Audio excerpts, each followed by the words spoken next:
Elle avait été abandonnée pour mourir au cœur du désert. Mais son histoire ne s'achevait pas là.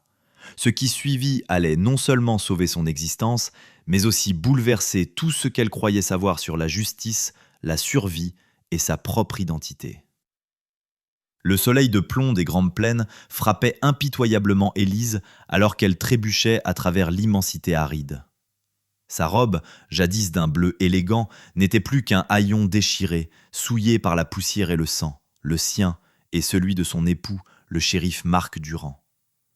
3 jours plus tôt, ils étaient tombés dans une embuscade tendue par des hors-la-loi avides de vengeance, Marc étant celui qui avait envoyé leur chef au bagne. Marc avait réussi à lui offrir une chance de fuite, mais il avait payé le prix fort, recevant 2 balles en pleine poitrine.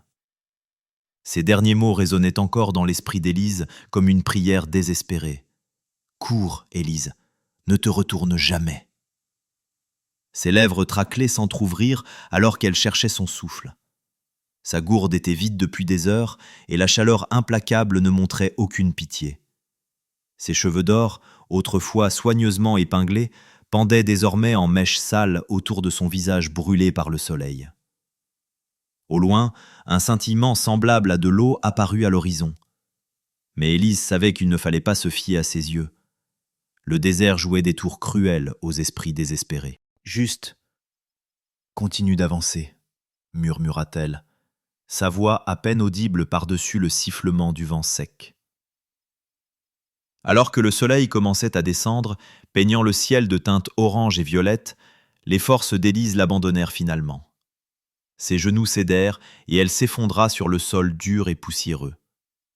Le monde autour d'elle commença à s'estomper alors que sa conscience s'évanouissait.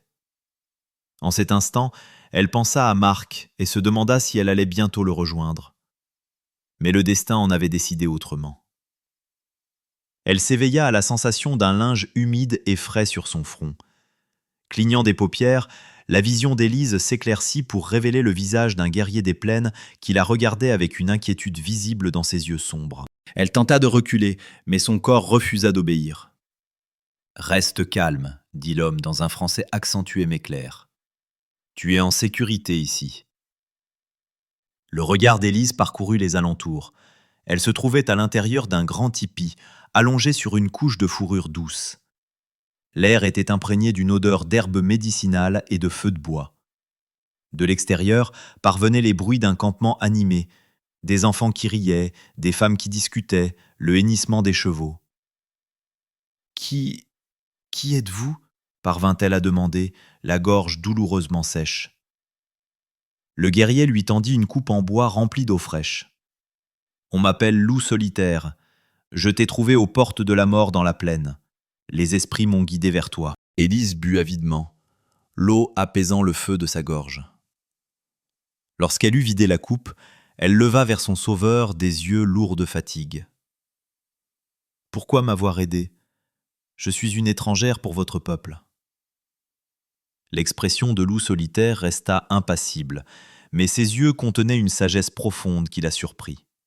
« Le vent a porté ton esprit jusqu'à moi. Dans notre langue, nous t'appellerions l'épouse du vent, celle qui survit contre toute attente, portée par des forces invisibles. »« Mon mari, » commença Élise, les larmes montant aux yeux. « Le shérif. » Loup solitaire hocha la tête avec gravité. « La nouvelle a atteint notre camp. Je suis désolé pour ta perte. » Élise serra la coupe vide, ses jointures blanchissant sous l'effort. Ils l'ont tué parce qu'il faisait ce qui était juste. La bande des corbeaux noirs, ils n'ont montré aucune pitié. La mâchoire de loup solitaire se contracta. La bande des corbeaux a causé des souffrances à bien des peuples, y compris le mien. Ils ne respectent aucune frontière, ni celle des lois de l'homme blanc, ni les nôtres. Une femme entra alors dans le tipi, portant un bol de ragoût fumant. Elle parla à loup solitaire dans leur langue natale, ses yeux se posant parfois sur Élise avec curiosité, mais sans hostilité. « Voici Étoile du matin, ma sœur, » expliqua loup solitaire. « Elle a préparé de la nourriture pour toi. Tu dois manger pour retrouver tes forces. » Élise accepta le bol avec des mains tremblantes. « Merci. Dites-lui que je suis reconnaissante. » Tandis qu'elle mangeait le ragoût consistant, aux saveurs inconnues mais réconfortantes, l'esprit d'Élise s'emballait de questions. « Depuis combien de temps suis-je ici ?»« 2 jours, répondit le guerrier. La fièvre a failli t'emporter, mais les remèdes de notre guérisseuse l'ont chassée. La cuillère d'Élise s'arrêta à mi-chemin. « 2 jours? Je dois retourner en ville. Il y a des gens qui vont s'inquiéter pour moi. » L'expression de loup solitaire s'assombrit. « La ville croit que tu es morte, tout comme ton époux. Les hors-la-loi se sont vantés de vous avoir tués tous les deux. » La révélation frappa Élise comme un coup physique. « Ils pensent que je suis morte ?» « C'est peut-être plus sûr ainsi pour le moment, » dit doucement loup solitaire. « Les hommes qui cherchent à te nuire ne traqueront pas quelqu'un qu'ils croient déjà dans la tombe. » Élise reposa le bol, l'appétit soudainement coupé. « Mais je ne peux pas simplement disparaître. Marc et moi, nous avions construit une vie là-bas. »« Et maintenant, cette vie n'est plus, » déclara loup solitaire, la voix douce mais ferme. « Les vents du changement ont soufflé sur ton monde, Élise. Parfois, le seul chemin pour avancer est de devenir quelqu'un de nouveau. » À la tombée de la nuit sur le campement, Élise restait éveillée, écoutant les sons étrangers de son nouvel environnement. Les mots du guerrier résonnaient dans son esprit. La femme du shérif était bel et bien morte. Ou du moins, le monde le croyait. Peut-être que dans cet endroit inattendu, avec ces gens inattendus, elle pourrait trouver la force de devenir quelqu'un d'autre. L'épouse du vent. Les semaines qui suivirent furent un tourbillon de nouvelles expériences pour la jeune veuve. Étoile du matin la prit sous son aile, lui enseignant les coutumes de son peuple avec patience et peu à peu quelque chose qui ressemblait à de l'amitié. Élise apprit à préparer des repas avec les ressources de la terre, à tanner les pots et à tresser des paniers avec les roseaux de la rivière. Ses mains, autrefois douces et immaculées, devinrent calleuses et fortes. Un matin, alors qu'Élise aidait Étoile du matin à cueillir des baies, la femme la dévisagea pensivement avant de parler. « Tes cheveux capturent le soleil comme une rivière d'or, » dit Étoile du matin dans un français hésitant. « Mais tes yeux regardent toujours l'horizon. Ta vie d'avant te manque ?» Élise marqua une pause, considérant la question. « Certains aspects me manquent, » admit-elle. « Il me manque d'avoir un but. Marc et moi, nous travaillons pour rendre notre ville sûre pour tout le monde. » Étoile du matin hocha la tête. « Avoir un but, c'est important.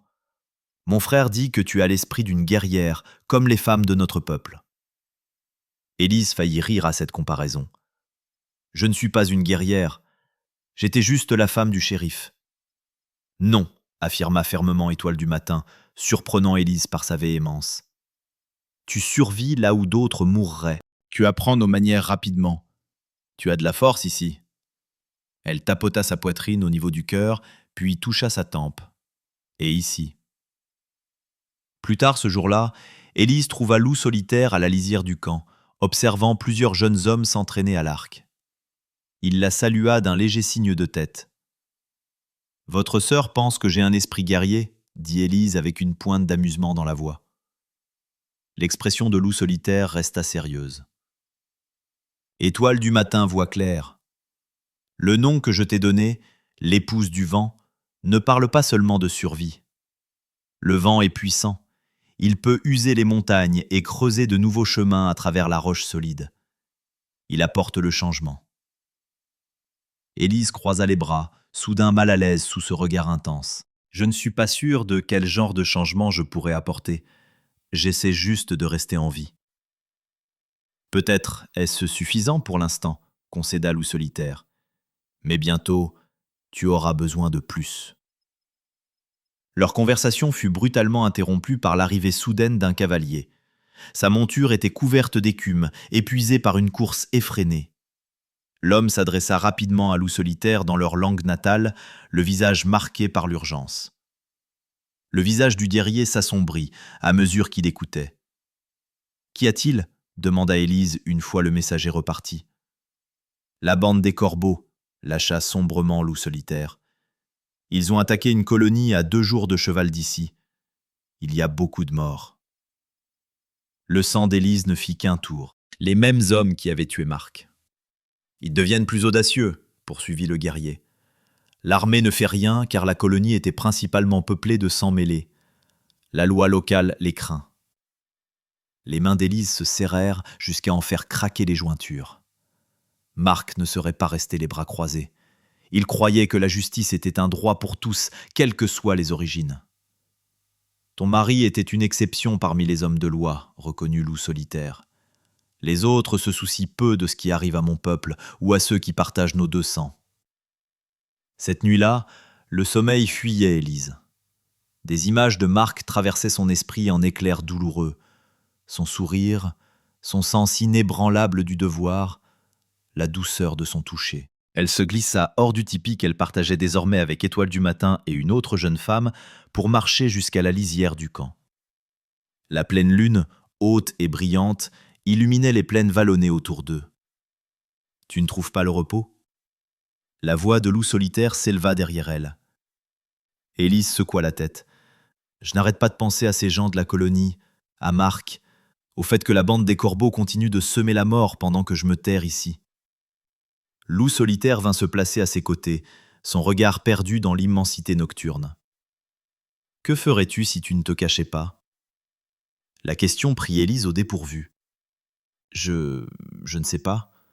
Je ne porte pas d'étoiles. Je ne peux pas les traquer et les livrer à la justice. Peut-être pas seul, dit doucement le guerrier. Mais tu connais ces hommes. Tu sais comment ils pensent. Tu connais les rouages de la loi des Blancs. Élise se tourna pour lui faire face, interloquée. Que suggérez-vous ?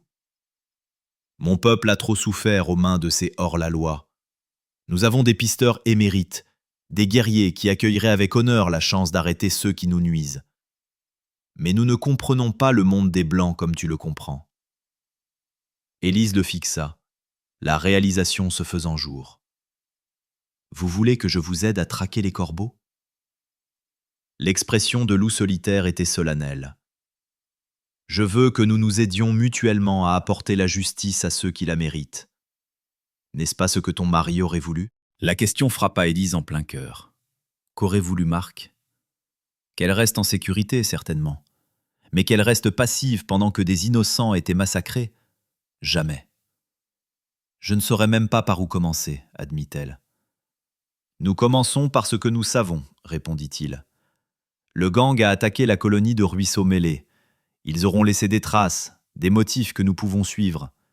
Et tu connais leur chef grâce au travail de ton mari. Élise hocha lentement la tête. Franck le Noir. Marc l'avait arrêté l'année dernière, mais son frère l'a fait évader avant le procès. Franck a juré qu'il ferait payer Marc. Sa voix se brisa. Et il l'a fait. Alors c'est par Franck le Noir que nous commencerons, décida Loup Solitaire. Demain, je parlerai au conseil. S'ils acceptent, nous préparerons notre départ. En retournant à son tipi, l'esprit d'Élise était un tourbillon d'émotions contradictoires. Peur, doute, mais aussi un étrange sentiment de détermination qui lui avait manqué depuis la mort de son époux. L'épouse du vent l'avait appelé Loup Solitaire. Peut-être était-il temps que le vent change de direction et devienne une force de justice. La décision du conseil tribal tomba le lendemain. Après des heures de délibération, les anciens acceptèrent la proposition de Loup Solitaire, mais à certaines conditions. Seul un petit groupe partirait. Loup Solitaire, son cousin Flèche Vive et 2 autres guerriers. Élise les accompagnerait, mais ils seraient tous liés par le commandement du conseil. Chercher la justice, pas la vengeance. Il y a une différence, dit le doyen du conseil à Élise, par l'intermédiaire de la traduction de Loup Solitaire. La justice rétablit l'équilibre du monde. La vengeance ne crée que plus de ténèbres. Élise acquiesça, comprenant la sagesse de ses paroles, même si elle sentait le désir brûlant de châtiment au fond de son cœur. « Je m'en souviendrai, promit-elle. Les préparatifs commencèrent immédiatement. Étoile du Matin aida Élise à troquer sa robe en lambeaux contre une tenue plus pratique. Des jambières en peau de daim, une chemise de coton ample et des mocassins robustes. Elle montra à Élise comment tresser ses cheveux serrés pour qu'ils ne la gênent pas. « Mon frère t'apprendra à tirer à l'arc ?» demanda Étoile du Matin en s'affairant sur la coiffure d'Élise. Élise secoua la tête. « Non, Marc m'a appris à utiliser un revolver. J'étais bonne tireuse. » Les mains d'Étoile du matin se figèrent un instant. « Tu connais les armes de l'homme blanc. C'est bien. »« Je n'ai pas tenu d'armes depuis ce jour-là, » avoua Élise, sa voix tombant dans un murmure. « Le moment venu, tes mains se souviendront, » l'assura la jeune femme. « Le corps n'oublie pas ces choses-là. » Le petit groupe se mit en route à l'aube, 2 jours plus tard. Élise montait une jument pommelée que Loup Solitaire disait d'un tempérament doux mais d'une grande endurance. Les guerriers portaient des arcs et des couteaux, tandis que Loup Solitaire avait aussi un vieux fusil acquis lors d'un échange des années auparavant. À la surprise d'Élise, il lui présenta un revolver le matin de leur départ. « Il a été pris sur un bandit mort l'hiver dernier », expliqua-t-il alors qu'elle soupesait l'arme. « Il a été nettoyé et bien entretenu. » Élise vérifia le barillet, chargea les balles fournies par le guerrier et glissa l'arme dans l'étui à sa hanche. Le poids familier était à la fois réconfortant et terrifiant. Leur plan était simple mais dangereux. Ils chevaucheraient jusqu'à Ruisseau-Mêlé, enquêteraient sur l'attaque pour glaner des informations sur les mouvements de la bande, puis les traqueraient. Une fois trouvés, ils évalueraient s'il fallait tenter une embuscade ou chercher de l'aide auprès d'un homme de loi intègre, s'il n'en existait un dans les parages. Le voyage jusqu'à Ruisseau-Mêlé prit 3 jours de chevauchée intense. Lorsqu'ils franchirent la dernière colline surplombant la colonie, le cœur d'Élise se serra. Même de loin, la destruction était évidente. Plusieurs bâtiments avaient été réduits en cendres et il n'y avait aucun signe de vie. « Nous arrivons trop tard pour les aider, » dit sombrement Flèche-Vive. « Mais pas trop tard pour apprendre, » répliqua Loup Solitaire. « Venez, mais restez prudents. Les attaquants ont peut-être laissé des guetteurs. » Ils s'approchèrent lentement des ruines, laissant en alerte. Ce qu'ils trouvèrent était une ville fantôme. Les corps avaient été enterrés dans une fosse commune, marquée par une croix de bois grossière, probablement par des voyageurs ayant découvert le massacre après coup. Des effets personnels jonchaient le sol, preuve du pillage hâtif qui avait suivi la tuerie. Élise marcha à travers ce qui restait de la rue principale, la gorge nouée par l'émotion. Une poupée d'enfant gisait dans la poussière, son visage de tissu taché de ce qui semblait être le sang de sa propriétaire. Elle la ramassa, la tenant avec délicatesse. « Voilà ce qu'ils font, » dit-elle doucement à Loup Solitaire, qui était venu se placer près d'elle. « Ils détruisent des vies et continuent leur route comme si cela ne signifiait rien. »« Ils répondront de cela, » promit le guerrier. « Regardez là !» Flèche-Vive avait trouvé quelque chose. Le guerrier était agenouillé près des restes de ce qui avait été le petit poste de traite. Il brandit plusieurs douilles en laiton. « Des armes d'hommes blancs, » expliqua-t-il. « Et regardez ici. » Il pointa une empreinte de botte distincte dans une plaque de boue qui avait été protégée du soleil par un toit en surplomb.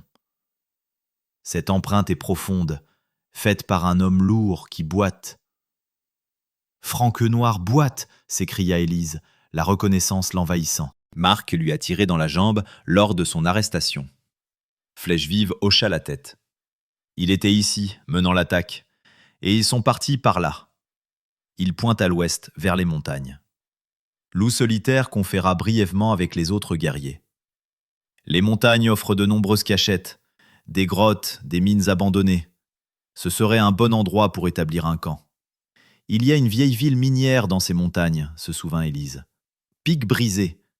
Elle a été abandonnée quand le filon d'argent s'est tari. Marc a mentionné un jour qu'elle pouvait servir de repère au hors-la-loi. « Alors nous avons notre direction, » décida Loup Solitaire. « Nous camperons ici ce soir et partirons à l'aube. » Alors que le crépuscule tombait, Élise se trouva incapable de manger. L'épreuve de la brutalité qui les entourait lui avait coupé l'appétit. Elle s'assit à l'écart des autres, fixant les montagnes qui s'assombrissaient à l'horizon. Loup Solitaire finit par la rejoindre, lui offrant une tasse de café noir. « Tes pensées sont lourdes, » observa-t-il. Élise accepta le café d'un signe de tête remerciant. « Je n'arrête pas de penser à Marc, à ce qu'il ferait s'il était ici. »« Et que ferait-il » demanda Loup Solitaire. « Il suivrait la loi, » dit Élise. « Il rassemblerait des preuves, formerait une milice, ramènerait les hors-la-loi pour qu'ils soient jugés. » Elle baissa les yeux vers l'arme à sa ceinture. Mais je ne suis pas sûr d'avoir sa retenue. Loup solitaire garda le silence un long moment. La justice de mon peuple est différente de la loi de l'homme blanc. Nous croyons qu'un équilibre doit être rétabli lorsque le mal est fait. Parfois, cela signifie le sang pour le sang.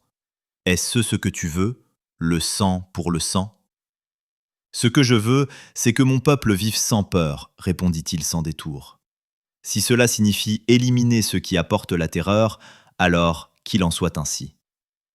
Élise but une gorgée de café, laissant l'amertume chaude couler en elle. Quand j'étais petite, mon père m'a dit que la vengeance, c'est comme boire du poison et s'attendre à ce que l'autre personne meure. Mais assise ici, voyant ce qu'ils ont fait, je comprends cette soif. Il y a de la sagesse dans les mots de ton père, reconnut Loup solitaire. C'est pourquoi le conseil a parlé de justice et non de vengeance. Nous devons nous accrocher à cette différence, même quand c'est difficile.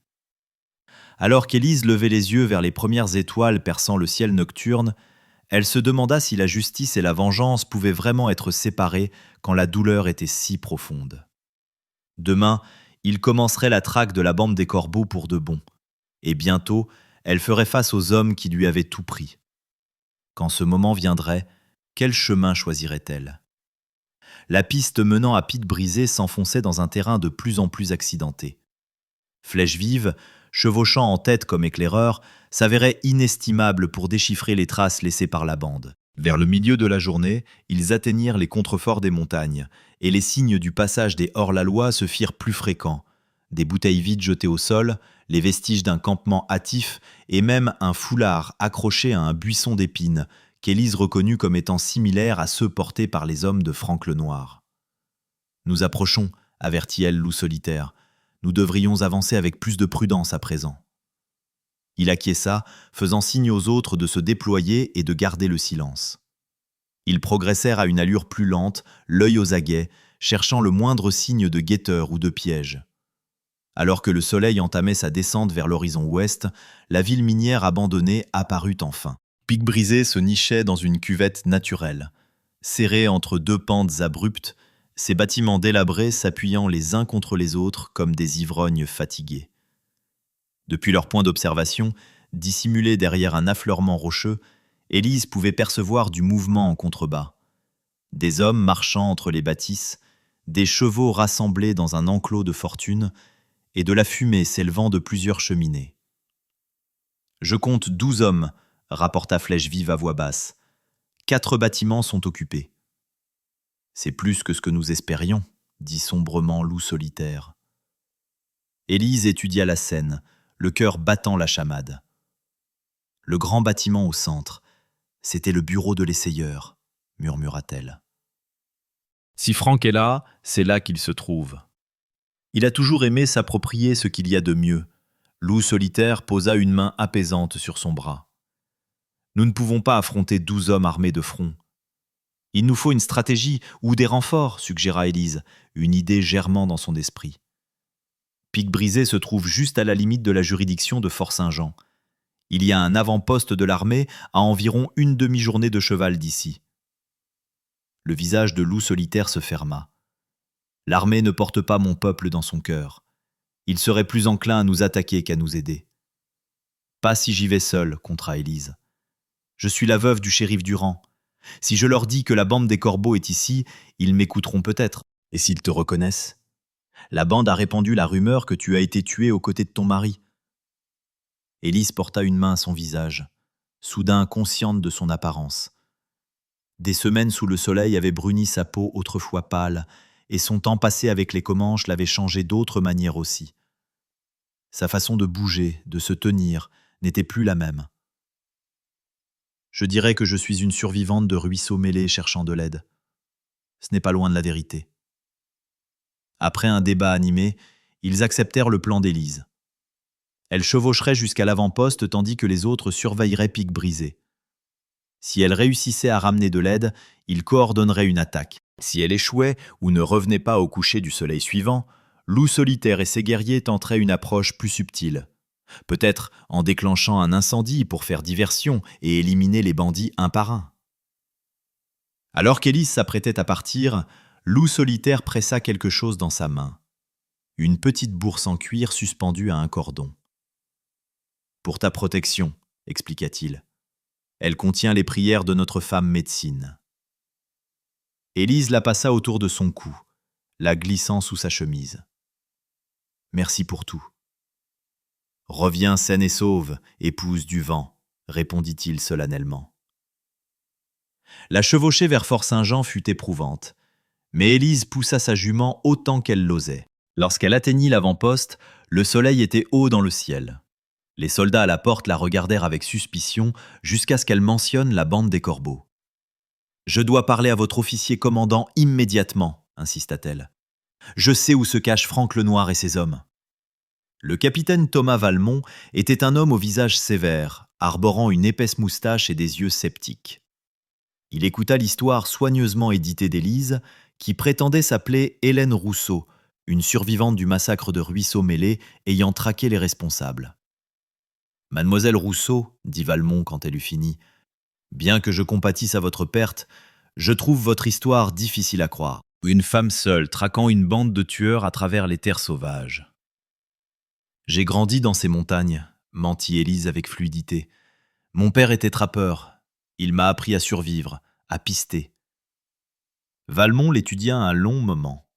« Et vous dites que la bande des Corbeaux est à pic brisé en ce moment même. »« Oui, capitaine. J'ai compté 12 hommes ce matin même. » L'officier lissa sa moustache d'un air pensif. « Franck Lenoir a une prime substantielle sur sa tête. Plusieurs, en fait, provenant de différents territoires. Le capturé apporterait un crédit considérable à Fort-Saint-Jean, n'est-ce pas ?» suggéra Élise.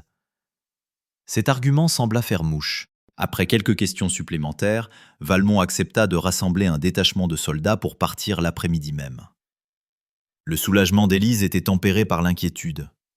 Loup Solitaire et les autres resteraient-ils cachés à l'arrivée de l'armée ? Alors qu'il chevauchait vers Pitte-Brisée, Élise s'arrangea pour se positionner près de la tête de la colonne, espérant apercevoir ses compagnons et les avertir avant les soldats. Le capitaine Valmont la gardait près de lui, toujours méfiant quant à son récit. « Vous n'avez jamais mentionné comment vous avez échappé au massacre de Ruisseau-Mêlé » remarqua-t-il en chemin. Élise s'était préparée à cette question. « Je n'étais pas dans la colonie quand c'est arrivé. Je chassais dans les collines. Quand je suis revenu, tout le monde était parti. » Elle laissa un véritable chagrin colorer sa voix, pensant à Marc. Valmont grogna, apparemment satisfait de sa réponse. Ils atteignirent le point de vue en fin d'après-midi. Au grand soulagement d'Élise, il n'y avait aucune trace de Loup Solitaire ou des autres. Ils s'étaient bien dissimulés. En contrebas, Pique-Brisée maintenait son illusion d'abandon paisible, bien qu'elle pût voir des hommes s'activer entre les bâtiments. « Là, » pointa-t-elle, « le grand bâtiment au centre, c'est là que loge leur chef. » Valmont donna des ordres silencieux à ses hommes. Le plan était simple, encercler la ville, exiger la reddition et attaquer si nécessaire. On ordonna à Élise de rester à l'arrière, gardée par 2 soldats. Alors que les militaires entamaient leur descente prudente vers la ville, Élise profita d'un moment d'inattention pour fausser compagnie à ses gardes. Elle devait trouver Loup Solitaire et s'assurer qu'il comprenait la situation. Se déplaçant silencieusement à travers les rochers et les broussailles, elle faillit heurter Flèche Vive, qui se matérialisa comme un spectre derrière un rocher. « Les soldats !» chuchota-t-il avec urgence. « Ils nous tueront s'ils nous trouvent. »« Où est Loup Solitaire ?» demanda Élise. Flèche Vive pointa un amas de rochers surplombant le côté est de la ville. Élise se hâta dans cette direction, restant basse pour éviter d'être vue par les soldats ou les hors-la-loi. Elle trouva le guerrier observant l'approche de l'armée avec une expression grave. « Tu as réussi, » dit-il lorsqu'elle le rejoignit. « Oui, mais vous devez rester caché. Si les soldats vous voient... »« Nous resterons dans l'ombre, » l'assura-t-il. « Mais nous serons prêts si les choses tournent mal. » Leur conversation fut coupée nette par la voix tonitruante du capitaine Valmont, s'élevant depuis la lisière de la ville. « Franck Lenoir, ici le capitaine Valmont de l'armée. Vous et vos hommes êtes encerclés. Jetez vos armes et rendez-vous. » Pendant un instant, un silence lourd pesa sur la vallée. Puis, L'enfer se déchaîna. Des coups de feu éclatèrent simultanément depuis plusieurs fenêtres barricadées. Les soldats ripostèrent, plongeant pour s'abriter derrière des chariots abandonnés et des abreuvoirs en pierre. Avec horreur, Élise vit 2 hommes en uniforme s'effondrer dès la première salve. « Ils nous attendaient », observa sombrement Loup Solitaire. « Quelqu'un les a prévenus. » L'esprit d'Élise s'emballa. Qui aurait pu ? Puis elle se souvint des 2 gardes auxquels elle avait faussé compagnie. Avait-il vu dans quelle direction elle partait ? Avait-il vendu la mèche ? En contrebas, la bataille s'intensifiait. Les hors-la-loi, retranchés dans des bâtiments solides, avaient l'avantage sur les soldats exposés. Élise pouvait voir Valmont hurler des ordres, tentant d'organiser un assaut plus efficace malgré le chaos. « Nous devons les aider », décida-t-elle en dégainant son revolver. Loup Solitaire hocha la tête. « Nous attaquerons par l'arrière. Les soldats fixent leur attention devant. Nous frapperons depuis l'ombre. » Il fit signe à Flèche Vive et aux autres guerriers qui apparurent silencieusement à ses côtés. Le plan fonctionna à merveille. Tandis que les bandits se concentraient sur l'assaut frontal de l'armée, Loup Solitaire et ses hommes se glissèrent dans la ville par l'est, se déplaçant de bâtiment en bâtiment comme des spectres. Élise suivait, le cœur battant à tout rompre, mais la main ferme sur la crosse de son arme. Ils atteignirent le bureau de l'essayeur sans être détectés. À travers une vitre encrassée, Élise aperçut Franck Lenoir lui-même, aboyant des ordres à ses hommes tout en rechargeant un fusil de chasse. La vue de cet homme, celui qui avait ordonné la mort de Marc, envoya une vague de rage froide dans ses veines. Loup Solitaire croisa son regard, lui demandant silencieusement si elle était prête. Elle acquiesça. Ils enfoncèrent la porte ensemble. Franck pivota, levant son fusil, mais Élise fut plus rapide. Son premier tir le frappa à l'épaule, le faisant virer sur lui-même. Le second toucha sa jambe, cette même jambe que Marc avait brisée lors de son arrestation. Le chef de bande s'effondra en hurlant de douleur. 2 autres, hors la loi, présents dans la pièce, tentèrent de saisir leurs armes, mais la flèche de Flèche Vive trouva la poitrine de l'un, tandis que le couteau de Loup Solitaire se logeait dans la gorge de l'autre. Élise s'approcha de Franck, son arme braquée sur sa tête. Il leva les yeux vers elle, la stupeur élargissant ses pupilles malgré l'apparence changée de la jeune femme. « Tu es morte, » haleta-t-il. « On vous a tué, toi et ton mari. »« Tu as échoué, » dit Élise d'une voix glaciale. « Tout comme tu échoues à tout ce que tu entreprends, Franck. » Elle vit la peur naître dans ses yeux alors qu'elle armait le chien de son revolver. En cet instant, les paroles de son père sur la vengeance qui empoisonne l'âme résonnèrent dans son esprit, mêlées à la sagesse des anciens du Conseil sur la différence entre justice et vengeance. « Élise !» La voix de Loup Solitaire était calme à ses côtés. « Souviens-toi pourquoi nous sommes venus. » La main d'Élise trembla légèrement. Elle ne voulait rien de plus que de presser la détente, de voir la lumière s'éteindre dans les yeux de Franck Lenoir. Mais Marc n'aurait pas voulu cela. Il croyait en la loi, en la justice, plutôt qu'au talion. Lentement, elle abaissa son arme. « Franck Lenoir, vous êtes en état d'arrestation pour le meurtre du shérif Marc Durand et des habitants de Ruisseau-Mêlé. » Dehors, la fusillade s'éteignait. L'assaut combiné des soldats de front et l'attaque surprise par l'arrière avaient brisé la résistance des bandits. Quelques minutes plus tard, le capitaine Valmont entra lui-même dans le bureau, son uniforme couvert de poussière, une éraflure sanglante marquant sa joue. Il découvrit la scène avec surprise. Élise debout au-dessus du chef de bande blessé, les guerriers silencieux veillant à proximité. « Mademoiselle Rousseau, dit-il avec prudence, je vois que vous vous êtes fait des amis dont je n'avais pas connaissance. » Élise redressa les épaules.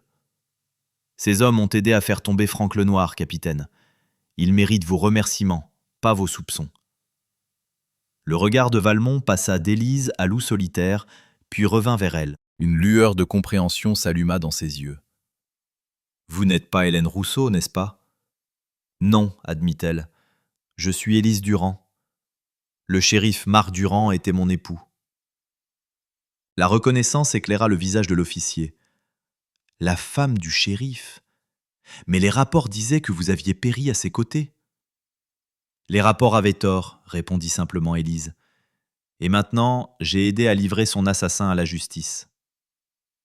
Dans les heures qui suivirent, alors que les hors-la-loi survivants étaient rassemblés et les blessés soignés, Élise se tenait avec Loup Solitaire à la lisière de la ville, regardant le soleil couchant peindre les montagnes d'or et de pourpre.